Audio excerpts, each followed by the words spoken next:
Now on to our keynote. We are very excited to have Dr. Spencer Stryker join us today. I know a topic we've been hearing a lot about from our school and university communities is questions about AI, how it's going to impact our jobs, how we support students, what they know, how what their experience is. So I'm happy to say that we found a speaker who can hopefully help to teach us a lot of things today about what our students are now kind of growing up with in terms of technologies and how it might be impacting the work that we do. So Spencer Stryker is an associate professor of digital media design at Northwestern University in Qatar, specializing in innovative digital learning experiences, interactive media, and game-based education. His work sits at the intersection of interaction design, mobile media, digital storytelling, and education technology entrepreneurship. His creative scholarship has garnered numerous accolades, including Anthem Awards, Reimagining Education Awards, and Webby Awards. His projects have received competitive funding from prestigious institutions, including the National Endowment for the Humanities, the Bill and Melinda Gates Foundation, the National Science Foundation, the Oxford Research Institute, HBKU Innovation Center, the Qatar National Research Fund, Northwestern's Innovation and New Ventures Office, the Qatar Research Development Innovation Council, alumni of Northwestern, the NU Office of the Provost, and Institute for Advanced Study of the Global South. Before joining Northwestern, Spencer worked in Silicon Valley as the founding creative director of Galaxies, an ed tech startup that raised millions in venture capital based on his original concept. Bridging academic expertise with technology innovation, Spencer pushes the boundaries of digital media design and education, fostering innovative approaches to learning and storytelling in the digital age. So please join me in welcoming Professor Spencer Stryker.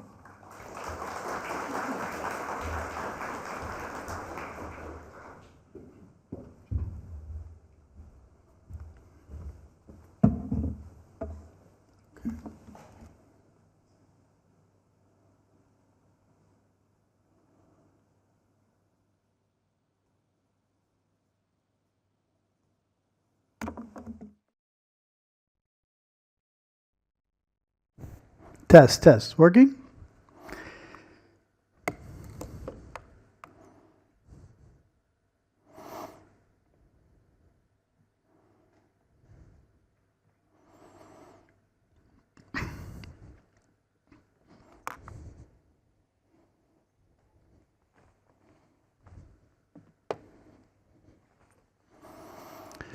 Thank you so much for that generous introduction, and thank you so much for having me as your speaker for this exciting conference. So my talk is entitled Beyond the Algorithm, Cultivating Human Potential in an AI-Driven World, Preparing Students for Success in a World of Constant Change.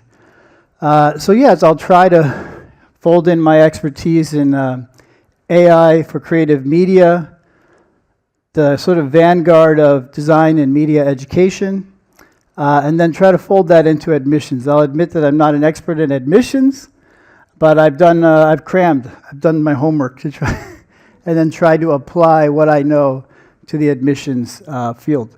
So I was already introduced very generously, but yeah, I'm Associate Professor of Digital Media Design here at Northwestern Qatar. My focus is digital learning design, interaction design, game-based learning, immersive media. I've won a number of awards and managed to achieve a lot of external funding, which I'm grateful for. Again, this is my sort of area of expertise: experience design, interactive storytelling, cross-platform development, and so on and so forth. I won't spend much time on this, but just so you have a background understanding of where I'm coming from. I'm interested in historical literacy, teaching that through game-based learning, media literacy, STEM education, civic engagement, how can we achieve that through game-based learning? And this is some highlights from my portfolio, which you can check out if you want to check out spencerstryker.com. But some of my projects that are about teaching history, about teaching STEM education, using VR, iPad, web apps, so in other words, cross-platform sort of development.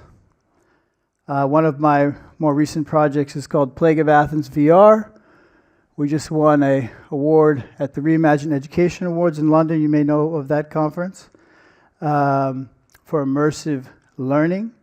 That was funded by QRDI.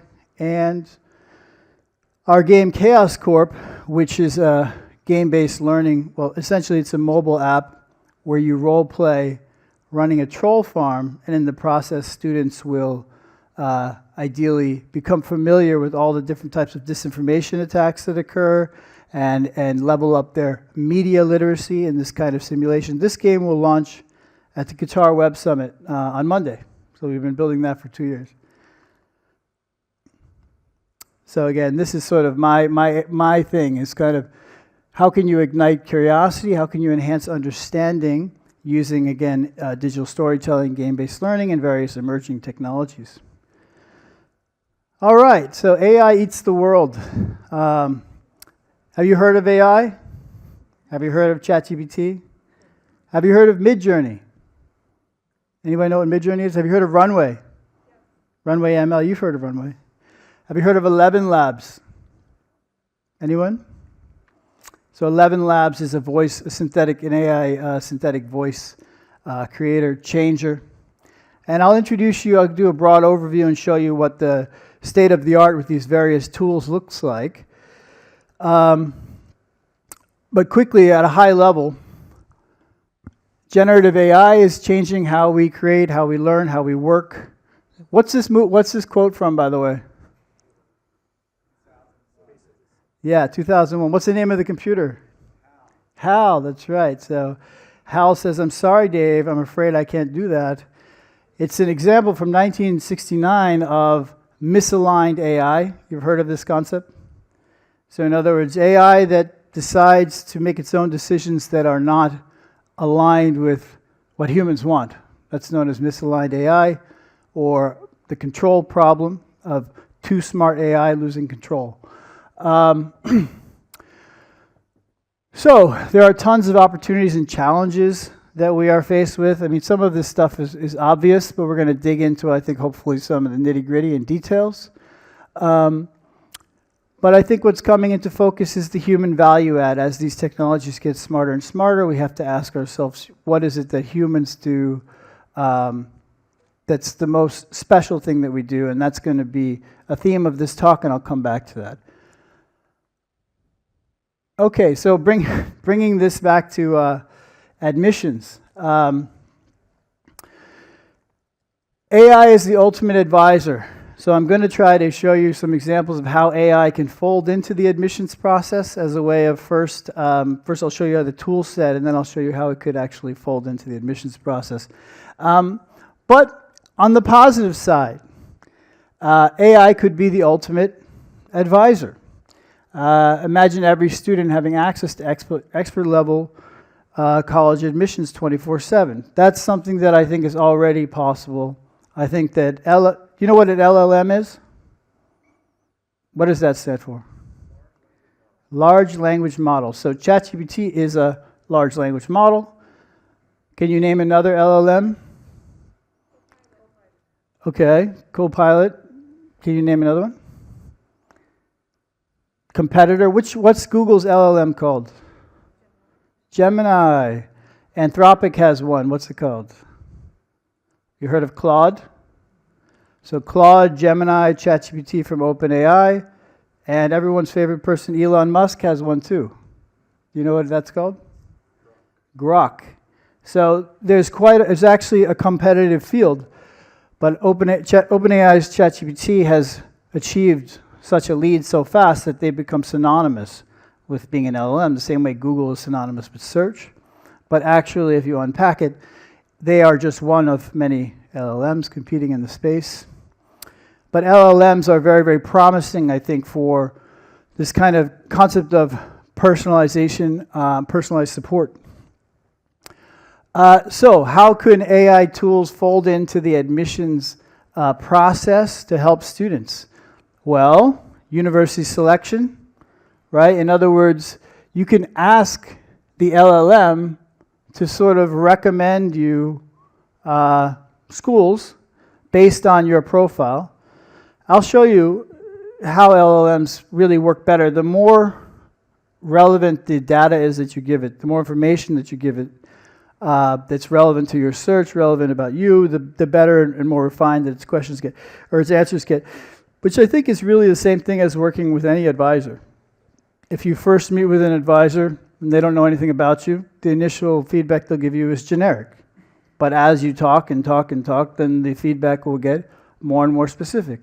So it's really the same thing. It can help you with your application strategy. It can help you with your essay crafting. Now, I imagine this is going to be fairly controversial. So we're going to come back to this, but I've taken the liberty of writing the NUQ admissions essay using LLMs. And I'm going to ask you all if you would admit me.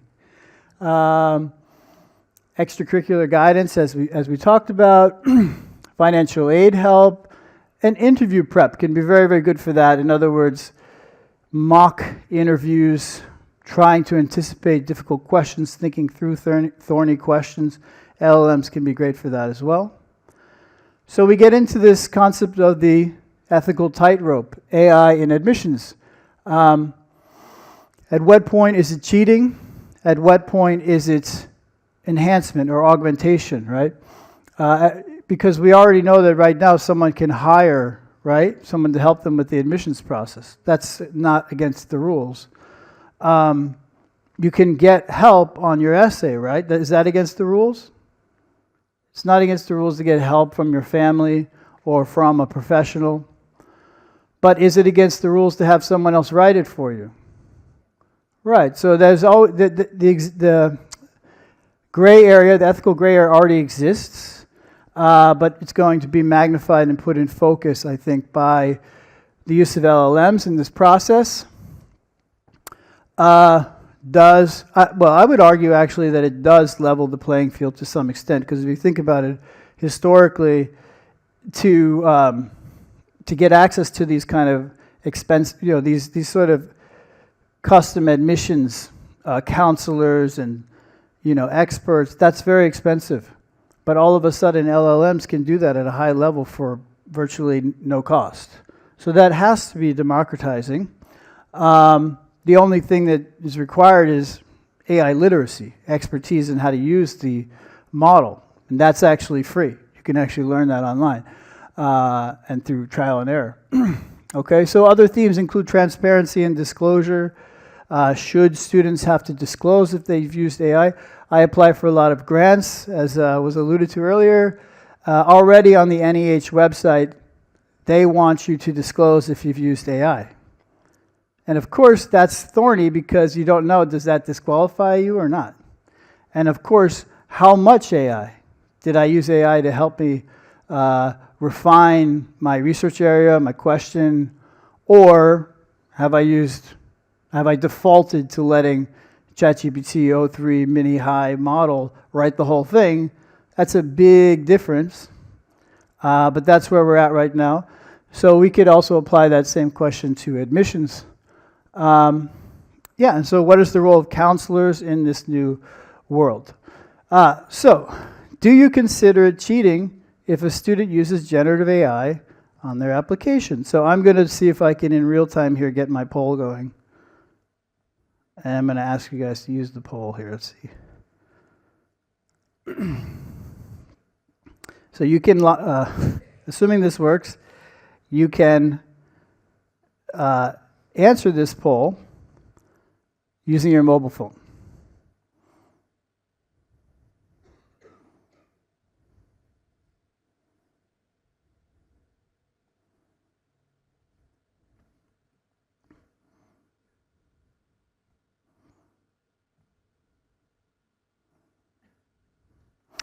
Okay, so there's a QR code there. You can also join by text, send Spencer Stryker to 22333, or you can go to polleb.com/Spencer Stryker, and then you can answer this poll. So, I'd love to see what you have to say on the issue. Do you consider cheating if students use Gen AI on their admissions application? Yes. No.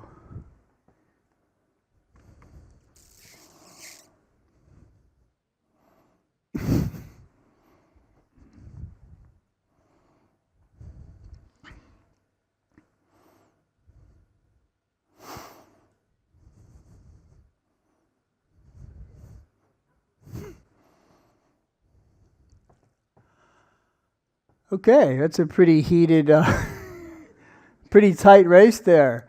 But it looks like the yeses have it by a margin. So we'll come back to this during the Q&A, but I'd love to hear what are the opinions on either side of this. There's still time to vote before I remove this. I'll come back. I have a few more of these as we go along here. But as you can see, it's divisive. It's not clear. Obviously, it's not clear. In the historical context, I'll kind of flash through about 3,000 years of history pretty fast here, hopefully. But does anyone recognize this picture? Does that look like a modern classroom? Well, it actually does look like a modern classroom. If you look at them side by side, they look remarkably similar. This is actually a painting of the very, very first University of Bologna from about 1050, something like that. So it's 1,000 years old. And you see in the lower right, you see the kid who's sleeping. And then in the front, you've got somebody who's paying very close attention. In the back, you have a couple people who are talking, not paying attention. Pretty similar to a modern-day classroom. So what is the takeaway? The takeaway is basically that everything changes and nothing changes, right? The university is actually quite slow to adopt. It changes quite slowly, actually.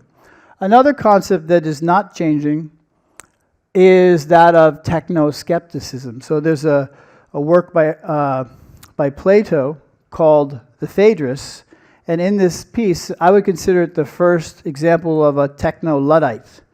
So in other words, Socrates is the OG of Luddites. Why? Because in this dialogue written by Plato, Socrates is Plato's mentor, and he is recorded, portrayed as being very, very critical of writing.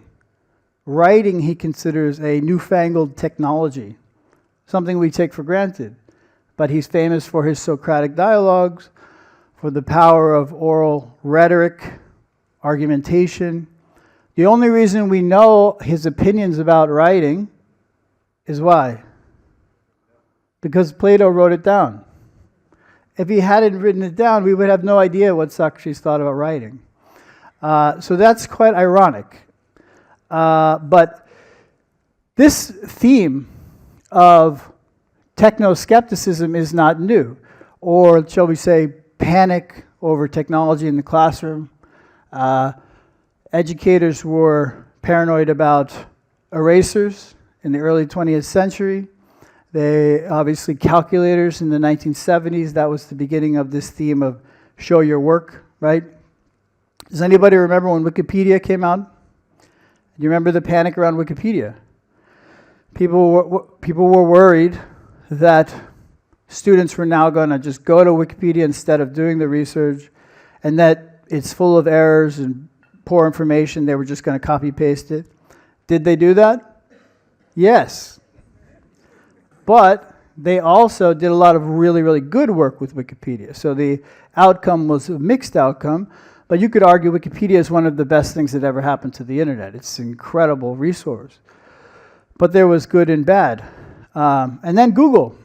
Google was actually, well, in particular, I'll skip ahead to this article by Nick Carr from 2008. Does anyone remember this? It was in The Atlantic, and the article is called, "Is Google Making Us Stupid?" And sometimes he would misspell stupid, S-T-O-O-P-I-D.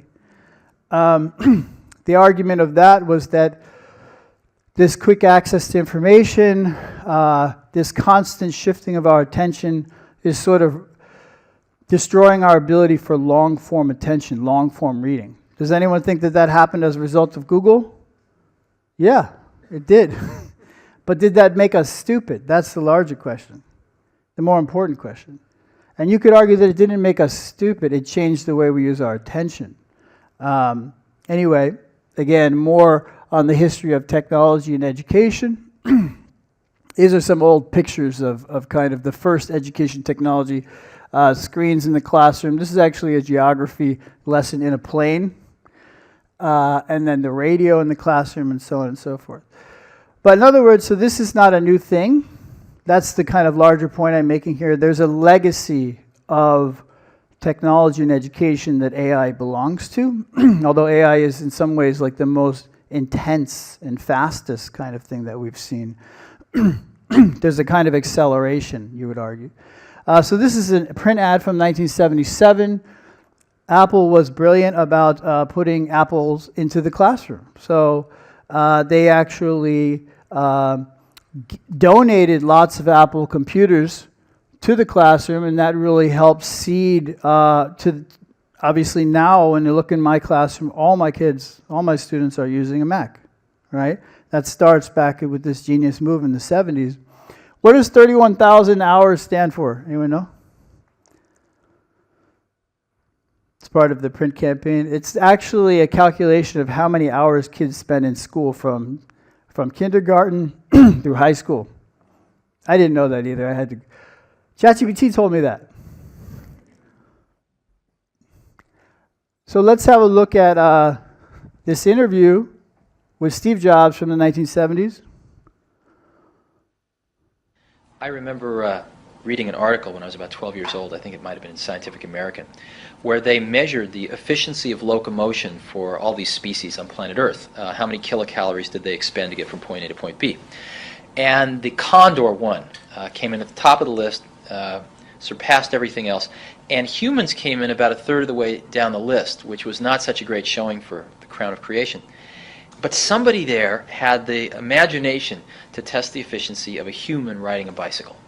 Human riding a bicycle blew away the condor, all the way off the top of the list. And it made a really big impression on me that we humans are tool builders, and that we can fashion tools that amplify these inherent abilities that we have to spectacular magnitudes. And so for me, a computer has always been a bicycle of the mind, something that takes us far beyond our inherent abilities. Bicycle of the mind. It's pretty clever. And obviously he was a clever person, as we all know. But that is, I think, a genius insight into what technology can be, is an augmentation. So I think that's, obviously there's all these negative things that can happen too, but on the most positive thing is that you can think of it as this augmentation, right? Saul Kahn agrees with that take. Saul Kahn, in his newest book, has anyone read his new book? It's a book about it. You know who Saul Kahn is? Khan Academy. All right, so he's in Silicon Valley. He's the founder of the nonprofit Khan Academy, which is one of the biggest kind of free platforms for students to learn. But the point that he's making is essentially that historically, well, first of all, the holy grail of education has often been personalized learning. Right? You learn the best when you have an expert tutor who's teaching you just-in-time learning. And then this kind of quintessential example from history is Alexander, who was a prince, the prince of Macedon. His father was Philip of Macedon, who was a king, and was able to afford for him the most expensive, brilliant tutor of the age, who was Aristotle.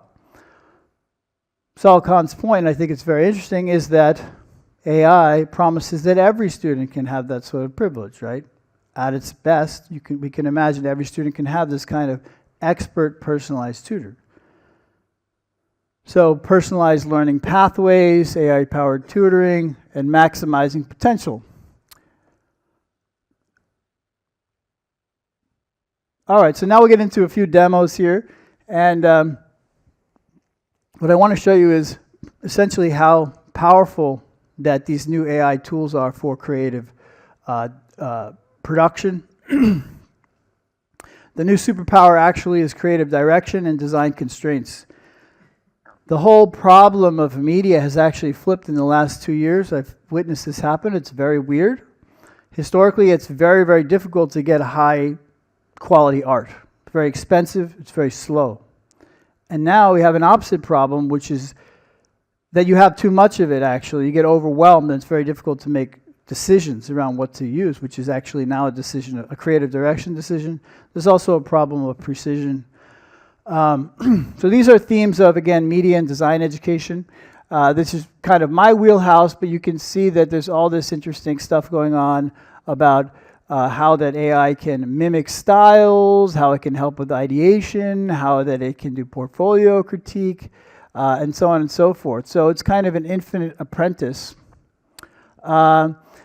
Gary Marcus, meanwhile, there are very skeptical people out there like Gary Marcus who believes that this is all kind of a trick, that in fact LLMs are not as smart as we think they are.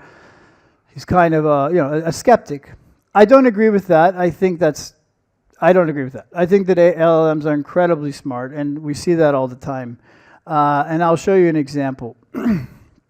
One example is if we look at what LLMs can do that's really almost freakish in terms of intelligence, easily reason across realities. I've asked LLMs to tell me what kind of scientific breakthroughs can we imagine, that we can't imagine, that could happen, that are beyond the singularity, and it can come up with the most interesting ideas that I've ever heard.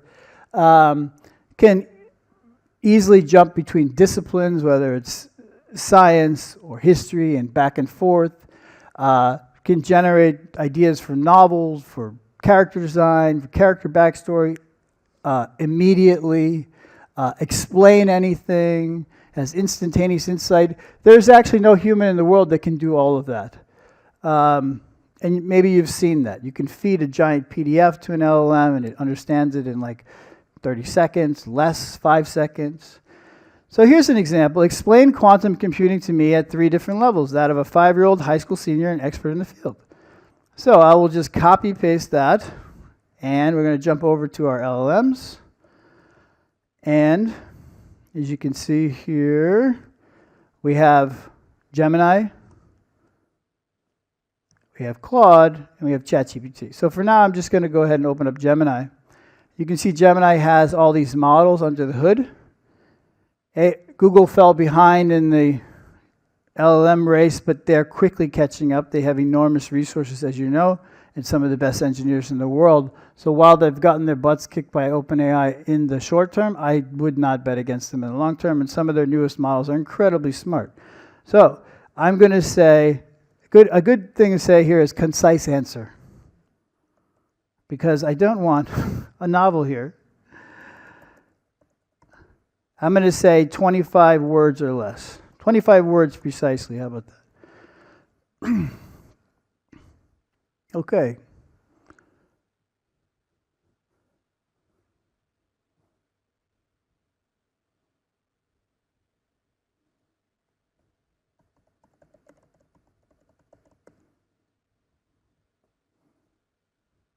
There you go. So for the 5-year-old, quantum computing. Tiny particles act like magic switches, both on and off at once. Super fast computers use this magic to solve big, big, big problems. That's I think even adults will appreciate that answer. High school senior, quantum computers use qubits. Unlike bits, qubits use superposition entanglement, enabling them to perform calculations beyond classical computers. And the expert level, quantum computing leverages quantum phenomena like superimposition, entanglement, interference with high-fidelity qubit systems to implement algorithms exceeding classical computational complexity, requiring advanced error mitigation. Does that make sense? Depends on your level, I guess. So I think that is just one of the affordances of the technology that I think is incredibly, scarily smart, in fact. So talking about this toolkit, we have generative text, generative art, generative animation, music, and voice. These are all different aspects of the kind of cutting edge of generative media. So I just showed you generative text. I'm going to go ahead and skip forward to generative music. Do you remember the music that you heard when we came in? The music that you heard as you were walking in here, the kind of... Well, I made that.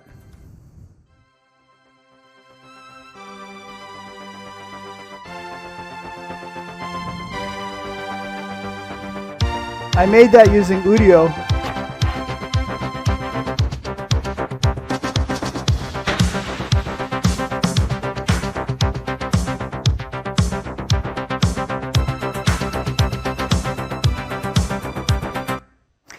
So, and then a musician might say, did you really make that? But I used Udio to make that, so let me show you what I mean. This is an AI music generator. And you can jump over here and you can actually see the prompt that I went through. So my creative process behind this was essentially trying to explain the type of music that I wanted for the beginning of the talk as people were coming in. And then I went through a bunch of options, and eventually this is the one that I went with. But this is the prompt: instrumental, groove, loop, 80s, sophisto-pop influence, drum machine, rhythm, synth bass, electric, piano, chords, and so on and so forth. So it's meant to have that kind of 80s synth pop kind of concept, and then it really just whips out the music that quickly. If you come back over here, you can actually see my process. So a little behind the scenes here. These are some of the close, didn't quite make it candidates.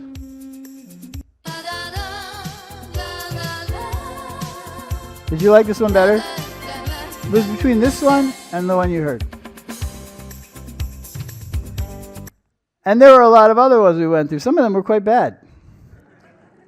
But that is that's a creative process. Just like working with a musician, a lot of things that they present are bad. Although when you're doing AI, many of the options are really bad. You wind up rejecting more options than you would if you work with a human artist. Human artists would get it much faster, but AI can cycle through options much faster. So AI applied to admissions. All right, so you've seen these types of videos. Ivy League acceptance reactions. They Off to London. Okay, next is Harvard. I definitely didn't get in, so this is gonna be really funny, but I'm just gonna check for the sake of this video.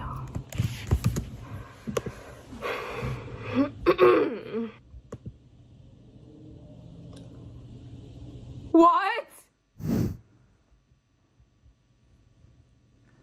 No way! Oh my god! What? So this is an industry in and of itself. If you go on YouTube, you will find so many of these on TikTok and on YouTube. And then these are the sad ones. I'll just skip ahead to one at the end here, which is really kind of sad. Ooh, brown is a no. Oh, yeah. Okay, it's okay. It's okay. It's okay. Keep going. Keep going. On the rough. So people kind of fetish. Point is, students are under a lot of pressure on the one hand. On the other hand, they are, using social media to kind of amplify the pressure, share it with people, the triumphs and the failures. But they're under a lot of pressure. So the admissions arms race, can AI get you into Harvard? Let's be honest, students are going to use these tools. There's no doubt they're going to use them. They're going to use them on a spectrum, all right? So we talked about a little bit the kind of concept of democratizing the process, right? Democratizing your admissions expertise. So let me introduce Nadia. Nadia is from Dubai, and this is a little backstory about her. Her mother is from Turkey. Her father is from Cairo, Egypt. You can read a bit about her backstory. She's the class valedictorian, founder and lead designer of this mobile app, equestrian champion, chair violinist, first chair violinist, the Cultural Bridge Club. She can speak 3 languages, incredibly talented. And you can see here all these photos of her crushing it. This is all part of her portfolio to get into Northwestern Qatar. And there she is doing debate, chess, piano, horse riding. She manages to get some incredible photos, by the way. So now for her essay. In 300 words or less, help us understand how you might contribute to the fields of journalism, comm, and liberal arts. This is the actual essay to get into Northwestern Qatar. The admissions committee is curious about what these specifics are, as well as how they may enrich your student experience at NUQ and beyond. So that is the actual essay that we have. And now here's her actual answer. I'll give you a moment to read it and let me know if you think it's a good one.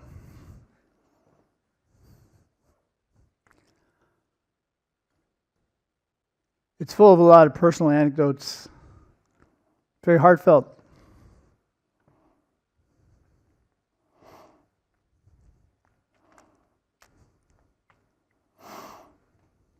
Can you read it okay?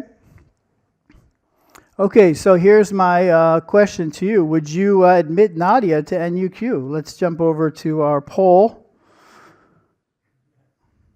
And I would love to know if you think that she's worthy of NUQ.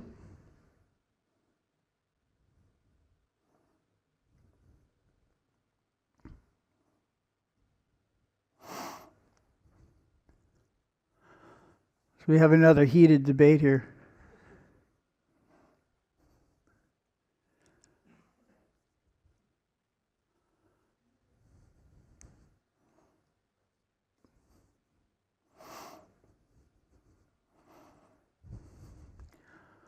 All right, so it's pretty evenly split again, but most people would admit Nadia. That's great. Now here's another question. Is Nadia a real person?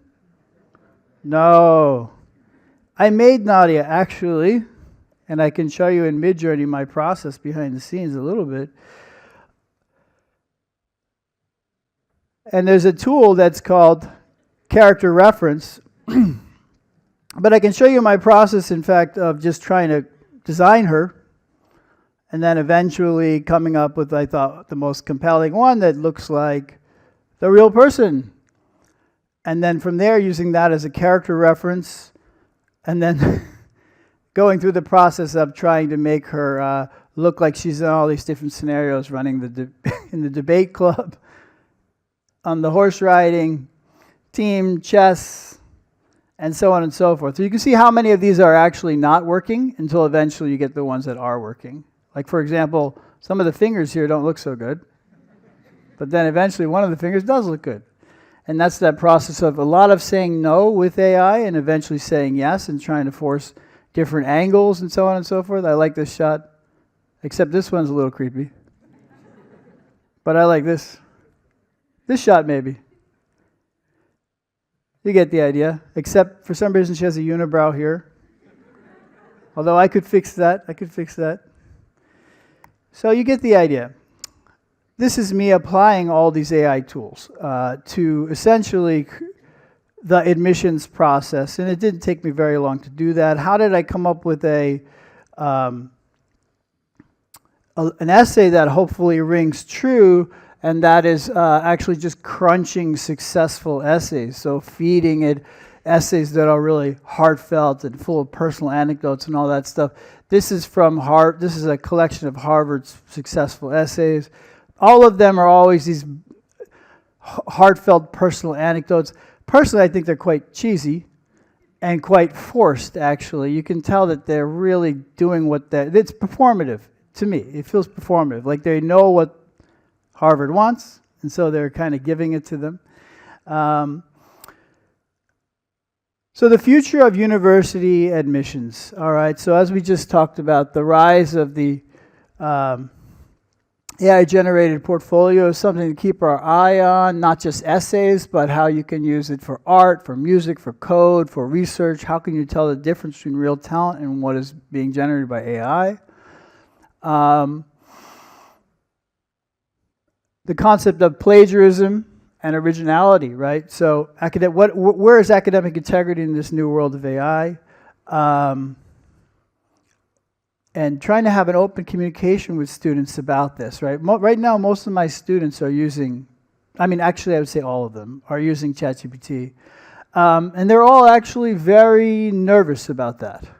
It's like they're in a conspiracy, and they don't want anyone to know. I happen to teach a class called AI Tools for Digital Media Design, so I'm using the tools, and I'm applying the tools in class, so they tell me the truth, sort of. More so, I think, than they do other faculty. But they're all using it, but they don't admit it because they feel like they have a cheat code that they don't want anyone to know about. So there's sort of this lack of open communication. So that's a thing. We have to sort of address that. Again, in the context of what, if you remember what Steve Jobs was saying, that this is just part of a legacy of technology and human performance, like the beginning of search, really. It's just very disruptive and it's very fast. So how can we rethink assessment in the age of AI beyond traditional tests? What are the kind of skills we need to focus on? What are the new types of assessment? In particular, I think assessment's very, very important. I just think the take-home essay is pretty much dead unless you can absolutely ensure that they're not going to use an LLM, and I don't think you can. You can try to suss out whether they used it after the fact, but who's going to get caught in that context? The students who use AI technology awkwardly, poorly. The students that use it expertly, you'll never know that they used it. Because AI, as you saw, can write in any level. It can write imperfections, it can make things sound very personal, it can make things sound generic, whatever you want, basically. So we really need to, in that sense, we're going to have to rethink assessment. So regarding international admissions, what can we do? We can develop AI literacy as a new skill, as programmatically. Again, rethinking assessment criteria, embracing transparency around the use of AI. Again, there's a spectrum of use of AI, as I was alluding to earlier, and being clear about that as well. And collaborate and share best practices. And so, in terms of media and design education, I think this is the best time ever to be a creative generalist. And what I mean by that is, if you go too deep into any one discipline, this is specific to my field of media and design, but if you spend all your time and energy trying to be a concept artist or a digital painter, that's not a great decision right now. If you focus on being a creative director and using all these different tools and combining them in interesting ways, that's a brilliant place to be right now. If you really know how to use them, you could make a movie that's approaching Pixar quality with a team of like 3 to 5 people. That's where this is heading. But being domain specific, not such a great idea right now. This stuff is obviously changing very, very quickly. But anyway, again, in media and design education, teaching prompt crafting. I don't like the term prompt engineering because it's not engineering. It's really just how do you talk to computers in natural language. So I would call it prompt crafting. Critical thinking, ethical awareness, and so on and so forth. These incredible opportunities, but these incredible risks as well that are impacting a lot of different jobs around the world, but in particular, the creative industries. And my game, which is all about sort of media literacy, will launch, as I said, at Web Summit Qatar on Monday. Brief little ad for my game. I'll skip over that. We spent 2 years making it, so I had to slip that in there. So let's think about the human value add. All right. Skills that can't be automated. Critical thinking, creativity, innovation, communication, collaboration, empathy, adaptability, the human value add. That's going to be more important than ever. My oldest son is 4 years old, so in 15 years, 14 years, he'll be 18 years old, 2039. So this is, to me, very relevant. The question of what does higher education look like in 14 years when he's 18 years old? Some questions to think about. The rise of lifelong learning, AI-powered personalization, the value proposition of this 4-year residential model that we're used to as a rite of passage with college. Demographic changes, college tuition changing or going up, and so on and so forth. A lot of themes going on. So I'm keeping my eye on. I'm also a professor in addition to being a father. So I'm very invested in the world of higher education. And I don't know the answers to these questions. I only have hunches and intuitions. So my question to you then is, do you think higher education will look drastically different in 14 years? Let's find out what you think.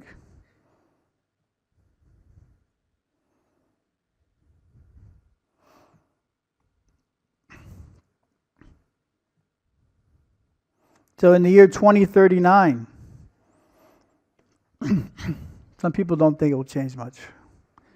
Actually, if you look at it historically, again, in the last 1,000 years, it hasn't changed that much. So why would it change in the next 14 years?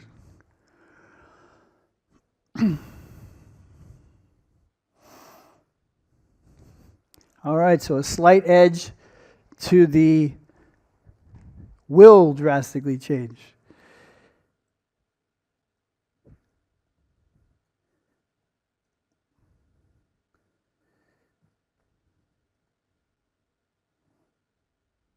So my hope is that higher education will be more equitable, more accessible, and more focused on developing uniquely human skills that will be essential in an AI-driven world by 2039. In this era of AI, our greatest opportunity lies not in algorithms, but in adapting what makes us uniquely human.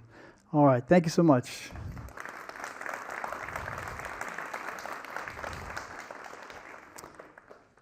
Should we? Yeah, we can do Q&A if anyone has any questions from the talk. I believe there's a microphone that they have, so I'm happy to answer any questions.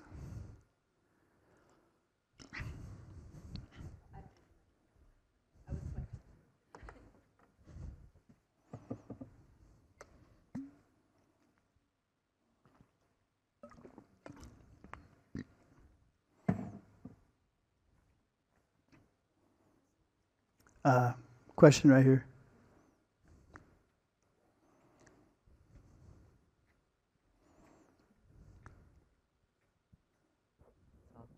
Good morning.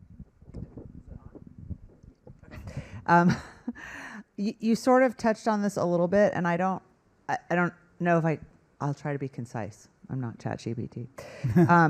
Like, I'm super in favor of the democratization concept and increasing access, because clearly there are certain people from Alexander the Great forward that have had better opportunities. Right. But I'm curious, what I wrote down was, like, how does this prevent the elimination of authentic talent? Like, how does our discernment grow? And then my second question, I guess, is, like, does it even matter if you're authentically talented anymore? Like, I feel lost.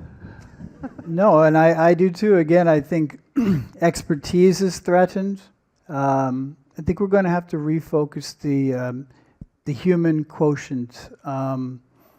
But yes, the tools are scarily smart, and it's unnerving, particularly if you're a painter or you're a filmmaker or you're a musician or a sound designer or a voice actor, to suddenly see that AI algorithms can essentially replicate what you do, what's your entire expertise. So the answer is, I think the jury is out on that, but I think humans will always be interested in humans. So I think that if we think about it as augmentation, that's the healthiest way to look at it. Humans are never going to want to watch, for example, robots playing baseball, right? Even if they can hit a home run every time. I love baseball, that's why I use that analogy. Because it's boring. We still want to see humans playing baseball, the same way we're interested in human stories and so on. So I think despite the fact that these things are going to get incredibly smart and even smarter, there's still going to be a lot of, people are overwhelmingly going to be interested in human performance and what humans can do. I believe so. And the tools ideally will augment what we do. But there's going to be a lot of disruption, no question about that. So the jury is really out. I think this is a very provocative and important question. I'm wondering about it myself.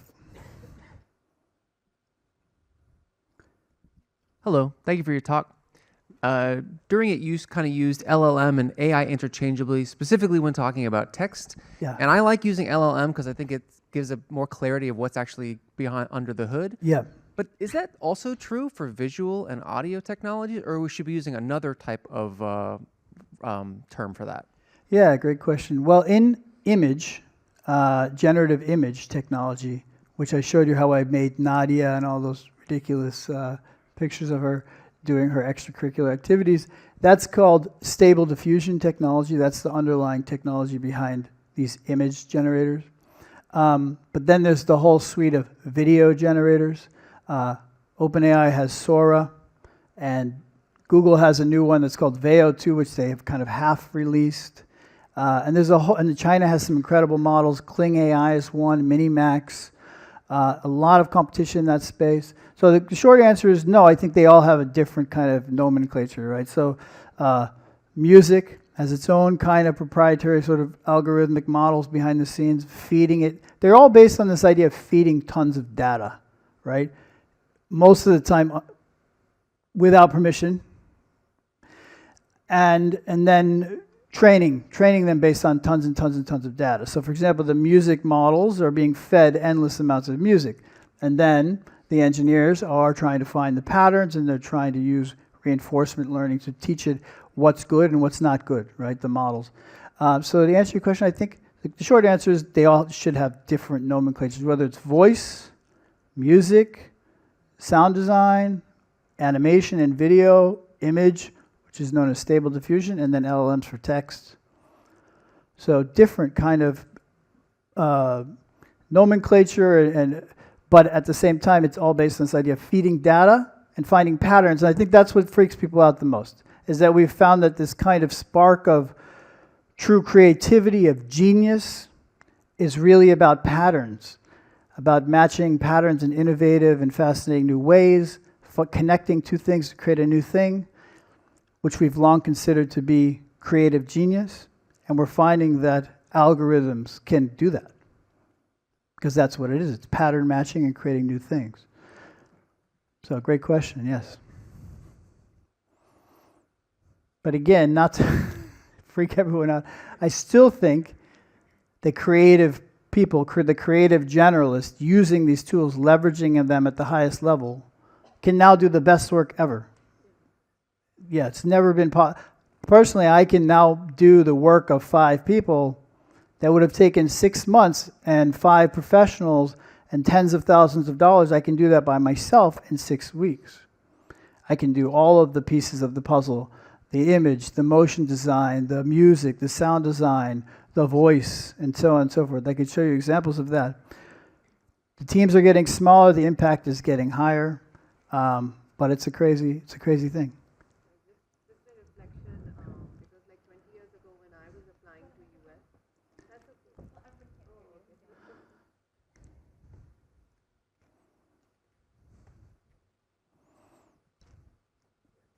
And what do you think about the fact that, I mean, AI has also opened up a lot of opportunities for, students in underdeveloped countries? For example, though I was studying in a good school back in Pakistan, but still applying to US, was very difficult. There were not a lot of places where you could get information. And now I see even those who are not from very privileged backgrounds can use a lot of information available on AI, not to make fake profiles, but just to get information. Even Google is not that fast. So what is your viewpoint on that? I know there's disruption and I understand the disadvantages, but do you agree that it has opened opportunities for a lot of those who didn't have access earlier? Oh yeah, 100%. So, I mean, you can again look at that as a legacy. The first being search, the ubiquity of search, the ubiquity of access to information, the ubiquity of internet connectivity, 5G, mobile devices as they get cheaper and more prevalent, Android devices that are strong and fast and cheap, right? All of those are part of a pattern of closing the digital divide, bringing access to poorer people in more remote locations, leveling the playing field. That's all part of a trend. And now AI does the same thing and accelerates it. Again, LLMs. The same way Wikipedia took all information, the history of really humanity, and put it into one giant online encyclopedia. Now we have something even better, which is to say we have an external brain that can crunch data at incredible rates of speed and intelligence, getting smarter all the time. What are the implications of that downstream? We have yet to see, but 100% it's going to create incredible opportunity and close the digital divide. Examples of that include how China is caught up so quickly with these companies in Silicon Valley that have hundreds of billions of dollars in funding. DeepSeek, everyone heard about the DeepSeek thing. But there are other examples too. As I mentioned, Kling AI and Minimax are 2 video models that come out of China. So in other words, there's an incredible accessibility of this powerful technology, so it's absolutely going to close the digital divide. It's a great question. Is there a question here? Okay, I believe it's the last question. Great presentation. Thank you so much. Thank you. I'm learning more about AI and I'm trying to use it more in my work and personal life in terms of working smarter, not harder. My question, though, is that do you ever worry about the environmental impact of AI? Yeah, absolutely. I mean, that's as of right now, Silicon Valley is spending tens of billions, hundreds of billions of dollars, and Sam Altman famously wants to raise trillions of dollars. All of that, and of course that has environmental impact, the impact of these data centers to run all these queries. So yes, I am worried about that. At the same time though, as we've seen from history, it will get smarter and it will get smaller, and the ecological footprint will get smaller as the models become more efficient. That's what we learned with DeepSeek, believe it or not, is, do you remember, everyone knows about this. What we learned there was, what freaked out, again, Silicon Valley, was that you don't need hundreds of billions of dollars for these training runs and these massive data centers, but that there are different hacks, different more efficient ways to get the same level of quality and result. And so that's called, it's kind of an example of the innovator's dilemma, where they were locked into this model. That is to say, the big companies in Silicon Valley, OpenAI, Google, Microsoft, and so on and so forth. And then this disruptor came along and looked at the problem, said, we have way less resources, let's hack this, and they found a way to hack it, right? So I think that it's a very serious issue, but I also think we're already seeing examples of how that it may not be a long-term issue because of efficiency. So thank you so much.